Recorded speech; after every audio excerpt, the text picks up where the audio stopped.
Σήμερα μιλάμε πάλι για κάτι γνώριμο. 2026, ναι. XADV 750, ναι και πάλι. Ένα όχημα που δεν αλλάζει απλώς, απλά επιβεβαιώνει. Το βλέπεις και καταλαβαίνεις αμέσως. Δεν είναι σκούτερ, δεν είναι μοτοσικλέτα, είναι XADV. Ένα μηχάνημα που δεν χρειάζεται να φωνάξει για να επιβληθεί. Το κάνει μόνο με την παρουσία του.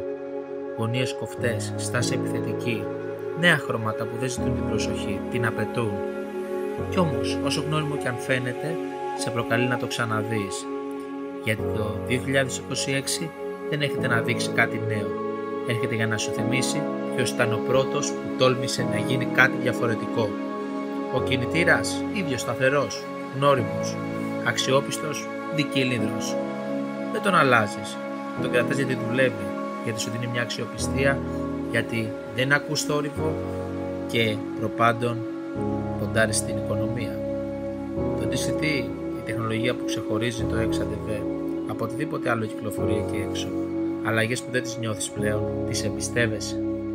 Η θέση οδήγησης παραμένει ψηλή, επιβλητική, πλαίσιο στιβαρό, ανάρτηση έτοιμη για λάσπη, λακκούβα, άσφαλτο, οτιδήποτε, ακόμα και τις όλο κακοτεχνίες των ελληνικών δρόμων.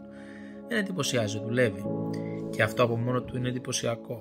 Το 2026 φέρνει κάτι που είναι πιο ήσυχο αλλά σημαντικό.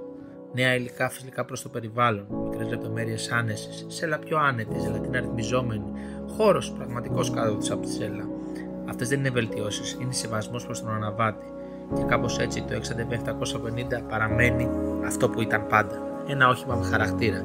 Ένα όχημα που δεν προσπαθεί να γίνει κάτι άλλο. Δεν τρέχει πίσω από τις τάσεις, τις δημιουργεί.